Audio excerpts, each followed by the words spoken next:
ఈ రాష్ట్రంలో జరుగుతున్న రాజకీయ పరిణామాల గురించి ఒకసారి వైఎస్ఆర్సీపీ నాయకులు కార్యకర్తల దృష్టికి తీసుకురావడానికి ఈ వీడియో. 9 నెలలైంది తెలుగుదేశం ప్రభుత్వం వచ్చి. 9 నెలల నుంచి వాళ్ళు చెప్తూనే ఉన్నారు జగన్మోహన్ రెడ్డి గారి మీద, ఆయన దగ్గర పనిచేసిన వారి మీద, లేదు వైఎస్ఆర్సీపీ నాయకుల మీద అక్రమ కేసులు పెడతాము. నిన్న చూసాం, ఎవరైతే ఐటీ అడ్వైజర్గా పనిచేసిన కసిరెడ్డి రాజశేఖర రెడ్డిని అరెస్ట్ చేశారు, ఐపీఎస్ ఆంజనేయులు గారిని అరెస్ట్ చేశారు. ఇలా అనేక మందిని గడిచిన 3-4 నెలల్లో అక్రమంగా అరెస్ట్ చేయడం జరిగింది ఈ తెలుగుదేశం ప్రభుత్వం. ఈరోజు 1-2 మంది వైఎస్ఆర్సీపీ నాయకులు నాకు ఫోన్ చేసి ఆందోళన చెందారు. నేను ఈ రాష్ట్రంలో ఉన్న వైఎస్ఆర్సీపీ నాయకులకి, కార్యకర్తలకి ఒకటే విజ్ఞప్తి చేస్తున్నా. మీ యొక్క జ్ఞాపక శక్తి, మెమరీ ఒక 10-15 సంవత్సరాలు వెనక్కి తీసుకెళ్ళండి. 2010 ఒకసారి మళ్ళీ గుర్తు తెచ్చుకోండి ఏం జరుగుతుందో. ఏమైనా అక్రమ కేసులు ఏమన్నా ఈ పార్టీకి, జగన్మోహన్ రెడ్డి గారికి, కార్యకర్తలకి, లేదు నాయకులకి ఏమన్నా కొత్తనా? ఆ రోజున జగన్మోహన్ రెడ్డి గారిని ఒక ఎమోషనల్గా, తండ్రి చనిపోతే, తండ్రికి అనుగుణంగా కొంతమంది ఫాలోవర్స్, అభిమానులు చనిపోతే వాళ్ళ కొరకు ఓదార్పు చేద్దామనుకున్న జగన్మోహన్ రెడ్డి గారిని ఆ రోజు కాంగ్రెస్ పార్టీ ఆపమని అడ్డు తగిలితే, ఆ ఎమోషనల్ దీని మీద జగన్మోహన్ రెడ్డి గారు పార్టీ వదిలిపెట్టిపోయి పార్టీ స్థాపించుకున్నారు. ఆ రోజున కాంగ్రెస్ పార్టీ తెలుగుదేశం, ప్రతిపక్షమైన తెలుగుదేశంతో ములాఖాతై హైకోర్టులో పిల్లులేసి అక్రమంగా సిబిఐ కేసులు పెట్టలేదా? పతాక శీర్షికలు ఇప్పటికన్నా అప్పుడు 10 రెట్లు పతాక శీర్షికలు తెలుగుదేశం అనుబంధ పత్రికల్లో కనీసం ఒక 2-3 సంవత్సరాలు కుంకాలు రాయలేదా? ఇవన్నీ అక్రమంగా జగన్మోహన్ రెడ్డి గారిని అరెస్ట్ చేయలేదా? ఇవన్నీ జరిగినాయి. ఆ రోజున ఏం జరిగింది? ఆ రోజున బై ఎలక్షన్ వస్తే జగన్మోహన్ రెడ్డి గారు స్వీప్ చేశారు.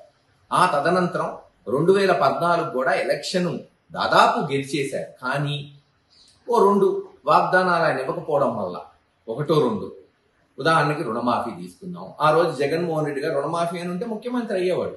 కానీ అబద్ధం చెప్పి రేపు ప్రభుత్వంలో వచ్చినాక చేయకపోవడం కన్నా ప్రతిపక్షంలో కూర్చోవటం విన్నా అనుకున్నాడు. చంద్రబాబు నాయుడు గారు అబద్ధం ఆడాడు. అతి స్వల్ప మెజారిటీతో వైఎస్ఆర్సీపీ ఓడిపోవటం జరిగింది. కొన్ని రుణమాఫీ ఏమన్నా చేశాడా చంద్రబాబు నాయుడు గారు? ఆ రోజున చేయలేకపోయాడు. చంద్రబాబు నాయుడు గారు ఏమన్నాడు? ఇంతకన్నా ఎక్కువ సంక్షేమం ఇస్తామని మొన్న 2024లో అధికారంలోకి వచ్చాడు. ఏమన్నా చేశాడా? ఏమీ లేదు. జగన్మోహన్ రెడ్డి గారు 13,500 రైతు భరోసా ఇస్తే 20,000 ఇస్తా అన్న చంద్రబాబు నాయుడు గారు 2,000 ఇవ్వలేదు. జగన్మోహన్ రెడ్డి గారు 15,000 అమ్మఒడి ఇస్తే 30,000 ఇస్తానన్న వ్యక్తి 3,000 కూడా ఇవ్వలేదు చంద్రబాబు నాయుడు గారు. ఈ రోజు మళ్ళీ అక్రమ కేసులు. ఈ రోజు మళ్ళీ సేమ్ గుర్తు తెచ్చుకోండి మీ జ్ఞాపక శక్తి. ఏదైతే నేను చెప్పానో, గతంలో ఎలాగైతే పేపర్లు రాసినాయో అదే సేమ్ టు సేమ్ అచ్చుగుద్దినట్టు మళ్ళీ అదే పతాక శీర్షికలు. అక్కడ స్కామ్ జరిగింది, ఇక్కడ స్కామ్ జరిగింది. ఏది జరగకపోయినా మసిపూసి మారేడుకాయ వేసి ప్రజల దృష్టికి తీసుకెళ్లడానికి ప్రయత్నిస్తున్నారు. ఓ 4 అరెస్ట్ చేస్తున్నారు. రాజశేఖర రెడ్డిని అరెస్ట్ చేశాం, విజయసాయి రెడ్డి వెళ్ళిపోయాడు, మరో ఐఏఎస్ ఆఫీసర్ని అరెస్ట్ చేస్తాం. ఎవరు వీళ్ళంతా? వీళ్ళందరినీ అరెస్ట్ చేస్తే ఒక ఓటు వస్తుందా, ఒక ఓటు పోతుందా? ఏమీ కాదు. పాపం జగన్మోహన్ రెడ్డి గారి మీద అభిమానంతో, లేదు జగన్మోహన్ రెడ్డి గారి ప్రభుత్వం కింద ఆ రోజు వాళ్ళు పనిచేశారు అంతే.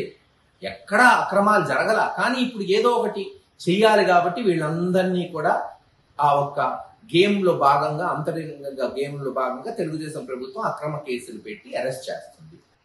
అక్రమంగా ఎవరిని నిర్బంధించినా, ఎవరి మీద కేసులు పెట్టినా ఖచ్చితంగా ఆంధ్ర రాష్ట్ర ప్రజలు క్షమించరు. గతంలో జరగలేదు, రేపు జరగదు. ఓ ఉద్యమం వస్తుంది. ఉద్యమం అంటే ఎవరి మీద దాడి చేయాల్సిన అవసరంలా, గతం కూడా చేయలా, ఏ బస్సు దగలబెట్టలా, ఏ దహనకాండ జరగల. ఉద్యమం అనేది ఈ రోజున ప్రజల మనసుల్లో ఉంటుంది, ప్రజాక్షేత్రంలో ఉంటుంది. అది ఓటు రూపంలో ప్రజలు చూపెడుతుంటారు. అదే జరిగింది గతంలో, రేపు అదే జరిగింది. ఖచ్చితంగా చెప్తున్నాం, తెలుగుదేశం ప్రభుత్వం పాలన పడకేసి వాళ్ళు ఇస్తానన్న వాగ్దానాలు పక్కన పెట్టి కేవలం జగన్మోహన్ రెడ్డి గారిని, వైఎస్ఆర్సీపీ నాయకుల్ని అనగదొక్కాలనుకునే దుశ్చర్య ప్రజాక్షేత్రంలో ప్రజలు తేల్చుకుంటారు, మేము తేల్చుకుంటాం. అంతేకాని ఎవ్వరూ భయపడేది లేదు. ఖచ్చితంగా వైఎస్ఆర్సీపీ నాయకులు, కార్యకర్తలకే చెప్తున్నాం, ఈ విష ప్రచారం, ఈ అక్రమ కేసులు, ఈ అక్రమ అరెస్టులు గతంలో కూడా మనం అందరం చూసాం. దీనికి ఎవరు జంకేది లేదు. నిబ్బరంగా ఉండండి. జగన్మోహన్ రెడ్డి గారు చెప్పినట్టు క్షేత్రస్థాయికి పోయి పనిచేయండి. తప్పకుండా సత్ఫలితాలు వస్తాయి. మళ్ళీ 3-4 సంవత్సరాల్లోనే జగన్మోహన్ రెడ్డి గారు అఖండ మెజారిటీతో ముఖ్యమంత్రి అవటం ఖాయమని తెలియజేస్తారు.